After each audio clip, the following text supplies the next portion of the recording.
নমস্কাৰ ছাৰ। নমস্কাৰ sir. Sir কি নাম আপোনাৰ? হয়, আশীষ দেৱাংগৰ। আশীষ, আপুনি ক'ৰ পৰা আহিছে? হয়, মই বিলাৰগড় জিলা বলৌদা বজাৰ ছত্তীশগড়। আশীষ, আপুনি সন্ত ৰামপালদেৱ মহাৰাজৰ পৰা নাম দীক্ষা কেতিয়া ল'লে? হয়, মই সন্ত ৰামপালদেৱ মহাৰাজৰ পৰা নাম দীক্ষা চন 2013ত লৈছিলোঁ। সন্ত ৰামপালদেৱ মহাৰাজৰ পৰা নাম দীক্ষা লোৱাৰ আগতে আপুনি কি ভক্তি সাধনা কৰিছিল? সন্ত ৰামপালদেৱ মহাৰাজৰ পৰা নাম দীক্ষা লোৱাৰ আগতে মই দেৱী দুৰ্গাৰ ভক্তিত লীন আছিলোঁ। মই আনকি দেৱী দুৰ্গাৰ মাত কাণেৰে শুনা পাইছিলোঁ। তেন্তে কি কাৰণে আপুনি সন্ত ৰামপালদেৱ মহাৰাজৰ শৰণলৈ আহিলে? হয়, মই আগৰ ভক্তি কৰিও নিচাত ইমান লীন আছিলোঁ। দিনে ৰাতিয়ে মদৰ নিচাত, চিগাৰেট, গুটকা, আনকি ভাং খোৱাৰো অভ্যাস হৈ গৈছিলে। কাৰণ আমাৰ তাত ছত্তীশগড়ত যেতিয়া দুৰ্গা দেৱীৰ পূজা কৰে তেতিয়া তাত প্ৰসাদৰ ৰূপত ভাঙৰো সেৱন কৰোৱা হৈছিলে। সেইবাবেই মই বহুদিনৰ পৰা গুৰু ধৰিবলৈ চেষ্টা কৰি আছিলোঁ।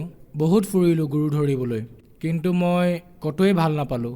শেষত জ্ঞান গংগা কিতাপখন পালোঁ। তেতিয়া মই সন্ত ৰামপালদেৱ মহাৰাজৰ জ্ঞান বুজি 2013ত বৰবালালৈ গৈ নাম দীক্ষা ল'লোঁ সন্ত ৰামপালদেৱ মহাৰাজৰ পৰা। ছাৰ, কি কাম কৰে আপুনি? হয়, মোৰ বৃত্তি ডক্তৰ। ছাৰ, সন্ত ৰামপালদেৱ মহাৰাজৰ পৰা নাম দীক্ষা লোৱাৰ পিছত আপুনি কি লাভ পালে? হয়, সন্ত ৰামপালদেৱ মহাৰাজৰ পৰা নাম দীক্ষা লোৱাৰ পিছত মোৰ ইমানেই লাভ হ'ল যে মই গণাব নোৱাৰিম। বহুত কিবা কিবি লাভ পালোঁ মই। সকলোতকৈ প্ৰথমেতো মই নিচাৰ পৰা সম্পূৰ্ণৰূপে মুক্তি পালোঁ। সেয়া এৰিবলৈ বহুত চেষ্টা কৰিছিলোঁ, বহুত ঔষধো খাই চাইছিলোঁ, কিন্তু এৰিব পৰা নাছিলোঁ। কিন্তু নাম দীক্ষা লোৱা মাত্ৰই মই নিচা একেবাৰে এৰা খালে।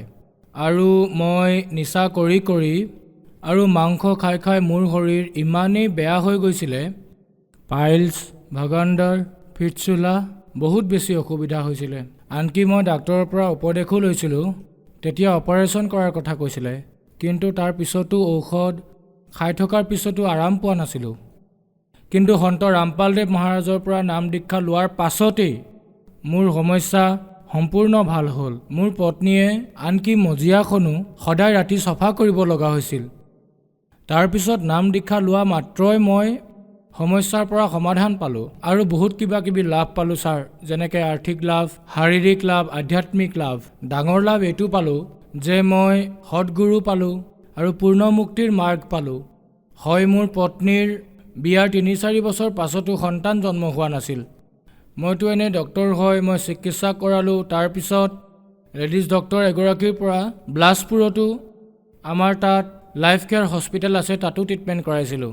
কিন্তু দীঘলীয়া চিকিৎসা কৰাৰ পিছতো একো আৰাম পোৱা নাছিল। তাত থাইৰয়ড আৰু PCODৰ সমস্যা থকা বুলি কৈছিলে আৰু দীঘলীয়া চিকিৎসা চলোৱাৰ পাছতো আৰাম পোৱা নাছিল। তাৰ পাছত আমি গুৰুদেৱক প্ৰাৰ্থনা জনালোঁ, সন্ত ৰামপালদেৱ মহাৰাজক।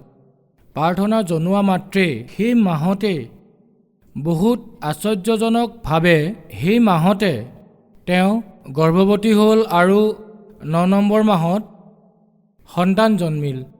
আৰু ভগৱান পৰমাত্মা সন্ত ৰামপালদেৱ মহাৰাজৰ দয়াত মোৰ 2 বছৰ 2-3 মাহৰ কেঁচুৱা আছে। এয়া চাওক, থাইৰয়ডৰ ৰিপৰ্ট আৰু গৰ্ভতো প্ৰব্লেম আছিল ছাৰ। এই সমস্যাৰ বাবে দীঘলীয়া চিকিৎসা কৰাৰ পাছতো সমাধান পোৱা নাছিল ছাৰ। এয়া ছাৰ, ছ'ন'গ্ৰাফিত ভ্ৰূণৰ সৃষ্টি হোৱা নাছিলে। বহুত সমস্যা আছিল। ঔষধ খোৱাৰ পাছতো ভাল পোৱা নাছিলে। তাৰপিছত আমি সন্ত ৰামপালদেৱ মহাৰাজক প্ৰাৰ্থনা জনালোঁ। তাৰ পাছত লাভ পালোঁ ছাৰ, আৰু এতিয়া 2-2.5 বছৰীয়া সন্তানো আছে মোৰ। আৰু বহুত লাভ পাইছোঁ ছাৰ, কিমান গণাম, শেষ নহ'ব। আপোনাৰ সময় শেষ হৈ যাব আৰু কওঁতে কওঁতে ময়ো ভাগৰি পৰিম ছাৰ। ছাৰ, আপোনাৰ বৃত্তি ডক্তৰ। আপুনি এই কথাবোৰ ভালদৰেই জানে।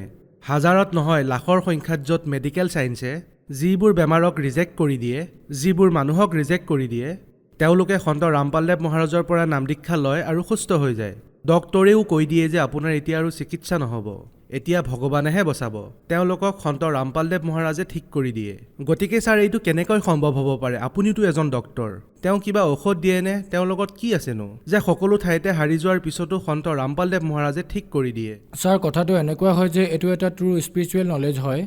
আৰু এই যে গুৰু সন্ত ৰামপালদেৱ মহাৰাজ, সকলো বেদ, কোৰাণ, পুৰাণ, বাইবেল, সকলো সৎগ্ৰন্থ দেখুৱাই কয় যে প্ৰকৃততে পৰমাত্মা কোন হয়। আৰু কি প্ৰকাৰে ভক্তি কৰিলে আমি লাভ পাম সেই আধাৰতে সকলো লাভ হয় ছাৰ। এতিয়ালৈকে লাখ লাখ অনুগামীয়ে সৎভক্তি কৰি লাভ প্ৰাপ্ত কৰিছে। ছাৰ, সন্ত ৰামপালদেৱ মহাৰাজৰ পৰা নাম দীক্ষা লোৱাৰ পিছত আপুনি বহুত লাভ প্ৰাপ্ত কৰিলে। ছাৰ, আপুনি এজন ডক্তৰ হিচাপে আপোনাক যিসকল দৰ্শকে চাই আছে আৰু যিসকল বেমাৰত গ্ৰস্ত তেওঁলোকক আপুনি কি ক'ব বিচাৰিব? হয় নিশ্চয় ছাৰ, সন্ত ৰামপালদেৱ মহাৰাজৰ পৰা নাম দীক্ষা লোৱাৰ মাত্ৰেই আৰু নিয়ম অনুসাৰে ভক্তি কৰিলে ডাঙৰতকৈ ডাঙৰ বেমাৰ যেনে কেঞ্চাৰ, ব্লাড কেঞ্চাৰ, এইডছৰ দৰে বেমাৰ, যিকোনোৱে ডাঙৰ বেমাৰ নহওক কিয় সকলো ভাল হ'ব পাৰে ছাৰ। ছাৰ, সন্ত ৰামপালদেৱ মহাৰাজৰ পৰা নাম দীক্ষা কেনেকৈ ল'ব পাৰি? সন্ত ৰামপালদেৱ মহাৰাজৰ পৰা নাম দীক্ষা লোৱাৰ বাবে বৰ্তমান 13+ ইণ্টাৰনেশ্যনেল চেনেলত সৎসংগ আহে। তাৰ তলত হালধীয়া শাৰী এটা আহে আৰু তাত আশ্ৰমৰ নম্বৰ আহে। তাতে যোগাযোগ কৰি নাম দীক্ষা ল'ব পাৰিব ছাৰ সন্ত ৰামপালদেৱ মহাৰাজৰ পৰা।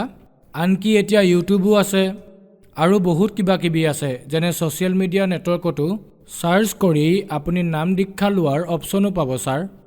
ধন্যবাদ ছাৰ। Okay sir.